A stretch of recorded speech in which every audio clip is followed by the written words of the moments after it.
Movie का आगाज एक व्हाइट कार को दिखाने से होता है जो एक रोशन शहर की सड़कों पर घूम रही होती है। व्हाइट कार एक ब्लैक कार का पीछा करती है और एक सुनसान जगह पर पहुंचकर उससे टकरा जाती है। ड्राइवर्स अपनी कार से उतरते हैं और ब्लैक कार का ड्राइवर एक्सीडेंट की तस्वीरें खींच लेता है ताकि जरूरत पड़ने पर अपनी इंश्योरेंस कंपनी को दिखा सके। लेकिन व्हाइट कार का ड्राइवर, जिसका नाम अभी तक हमें नहीं पता, उस पर हमला करता है और उसे खींचकर ब्लैक कार की बैक सीट में ले जाता है। वो उसे चाकू मारकर कत्ल कर देता है और व्हाइट कार लेकर निकाल जाता है। 5 अगस्त के एक गर्म दिन दो पुलिस वाले ट्रैफिक जाम में फंसे होते हैं। रेडियो पर वो उस कत्ल के बारे में सुनते हैं जो पहले सीन में हुआ था जब ट्रैफिक नहीं चल रहा होता। तो उनमें से एक टी-सॉक गाड़ी से उतरकर एक गैम्बलिंग फैसिलिटी में चला जाता है। सिक्योरिटी उसे रोकने की कोशिश करती है और उसके जेब में पैसों का ढेर डाल देती है, लेकिन टी-सॉक को यह पसंद नहीं आता और वो उन्हें थोड़ा मार पीट कर अरेस्ट कर लेता है।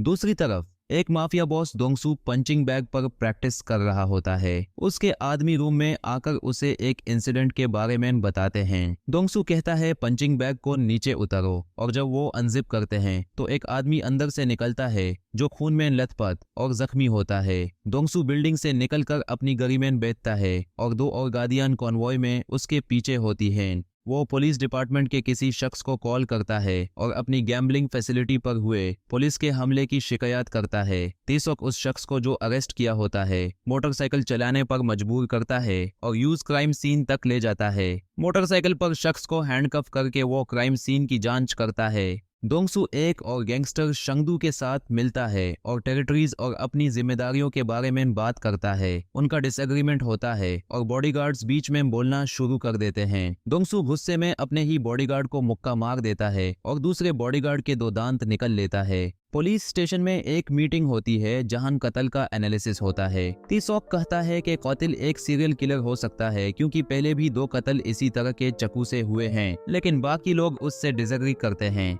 दोंगसू अपनी कार खुद चला रहा होता है जब एक और कार उसकी कार के पिछले हिस्से से टकराती है। ड्राइवर उतारता है और पता चलता है कि वो एक सीरियल किलर है। दोंगसू और सीरियल किलर के दरमियान लड़ाई होती है, लेकिन सीरियल किलर फाइनली दोंगसू को गाड़ी से कुचल देता है। दोंगसू हॉस्पिटल ट्रांसफर होता है और उसके आदमी बदला लेने के लिए दूसरे अंडरवर्ल्ड मेंबर्स को मारते हैं। इसी दौरान सीरियल किलर अपनी चाकू साफ करता है और एक और कातिल की तैयारी करता है। वो एक बूढ़े आदमी को मार देता है। दोंगसू होश में आकर अपने बॉडीगार्ड को एक व्हाइट सेडान ढूंढने का हुक्म देता है क्योंकि वो उनका शनाख्ती निशान हो सकता है। टी-सॉक दोंगसू से स्टेटमेंट लेने जाता है, लेकिन दोंगसू कुछ नहीं बताता। टी-सॉक दोंगसू की कार का मुआयना करता है और व्हाइट सेडान का कनेक्शन समझ जाता है। उसका कहना है कि ये शख्स सीरियल किलर है और दोंगसू को इंटेरोगेशन के लिए बुलाना चाहिए क्योंकि उसने अटैकर का चेहरा देखा है। किसके पास हिम्मत होती जो हमला करे। गैंग के लीडर पर डायरेक्टर ये सब सुनना नहीं चाहता और उसे ऑफिस से निकल देता है।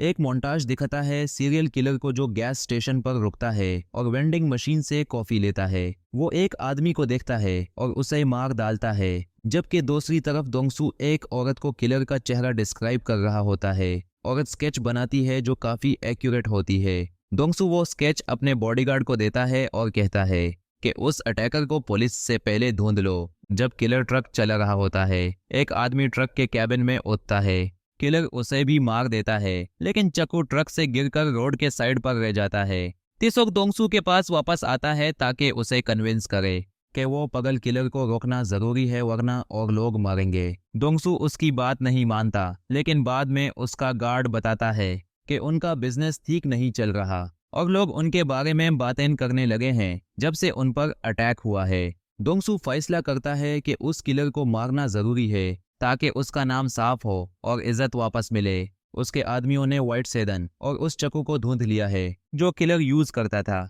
दोंगसू टी-सॉक को इनवाइट करता है मिलकर काम करने के लिए। अगर टी-सॉक किलर को पहले ढूंढता है तो वो उसे कानून के हवाले करे, और अगर दोंगसू पहले ढूंढ लेता है तो वो अपनी मर्जी से उसे सजा देगा। वो अपनी तमाम मालूमात शेयर करते हैं और दोंगसू एक कैमरा दिखाता है जो उनकी पूरी बातचीत रिकॉर्ड कर रहा था। गैंगस्टर और कॉप मिलकर किलर को ढूंढने लगते हैं। किलर 35 साल का है और सिर्फ रात को कत्ल करता है।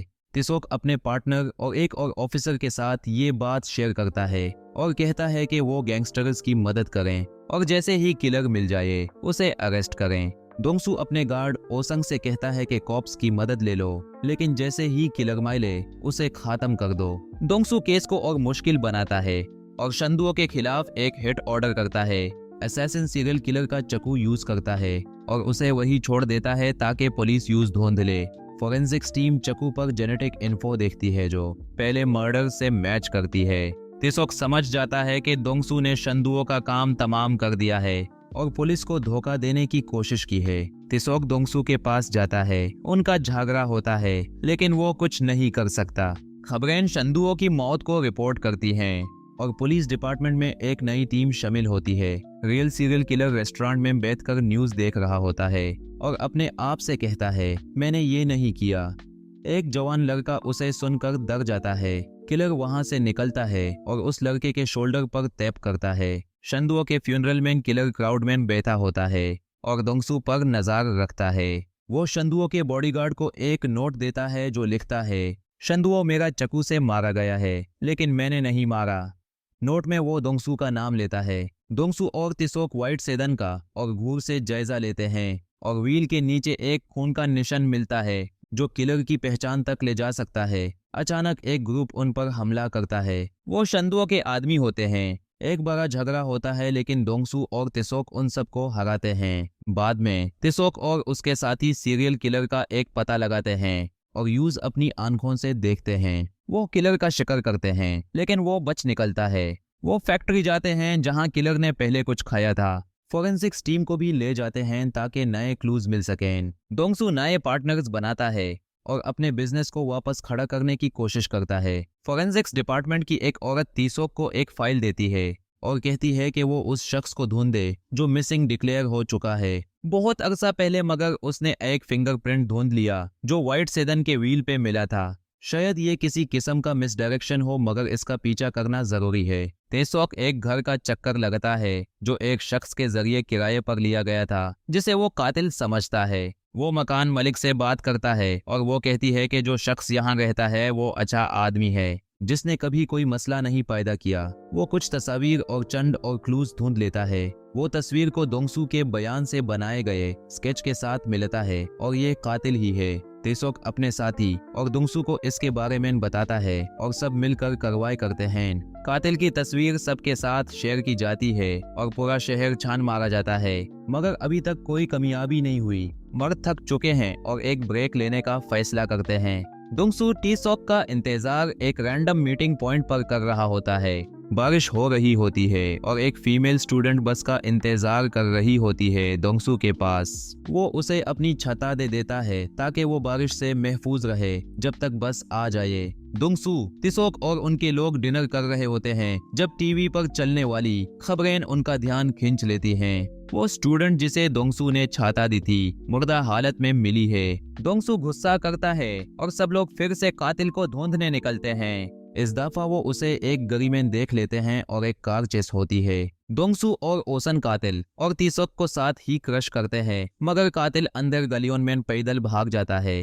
वो उसका पीछा करते हैं और अलग अलग हो जाते हैं। कातिल ओसन को चाकू मार देता है मगर दोंगसू उसे ढूंढ लेता है और अच्छी पिटाई करता है। दोंगसू उसे एक वेयरहाउस ले जाता है और उसे टॉर्चरस देता है। जब वो उसका सर काटने वाला होता है तिसोक अपनी गरी वेयरहाउस में घुसाकर दोंगसू को बेहोश कर देता है। फिर वो कातिल को फॉर्मली अरेस्ट करके पुलिस स्टेशन ले जाता है। एक और मसला खड़ा होता है जब पुलिस के पास कातिल को सजा-ए मौत देने के लिए काफी सबूत नहीं होते। तिसोक दोंगसू को कन्विंस करता है कि वो कोर्ट में विटनेस के तौर पर अपना बयान दे। दोंगसू यह तब करेगा अगर तिसोक उसे वादा करे कि कातिल के साथ उसी जेल में भेजे। दोंगसू कोर्ट में अपीयर होता है और साबित करता है कि कातिल ने असल में उस पर हमला किया था। जब वो लड़ रहे थे उसने कातिल को उसके बयान साइड चेस्ट पर चाकू मारा था। पुलिसमैन कातिल को उतरता है और उसके जिस्म के इस हिस्से पर जख्म होता है। कातिल जेल में होता है और दोंगसू भी, जो शायद एग्जीक्यूशन से पहले ही उसे मार देगा। और इसी के साथ ये किस्सा खत्म होता है। हमारे चैनल को और वीडियोस के लिए सब्सक्राइब करें, नोटिफिकेशंस ऑन करें और एक लाइक देकर हमें ग्रो करने में मदद करें। देखने का शुक्रिया।